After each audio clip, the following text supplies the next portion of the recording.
The biggest shift I would say is I may have not noticed in myself because I was much focused on mine, because he has this shift. He always used to say me, I want to stop this negative thinking of mine. I used to always say him that stop watching the first thing he used to do in the morning and before sleeping was watching news and everything. So I used to say him, but out of habit, he sometimes does, sometimes not.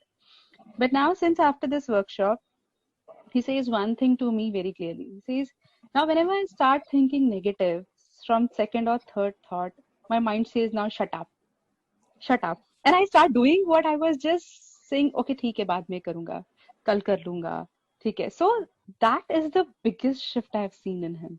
And he is himself is Wonderful. talking so positive that possibly I have not noticed my shift, because that was the biggest shift around me.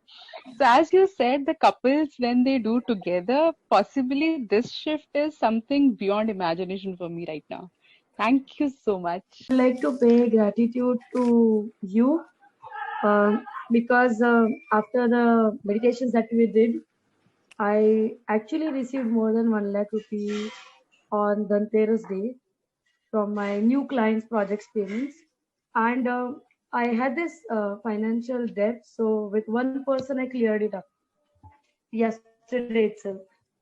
So that was something where it was like, I think, start of something very nice.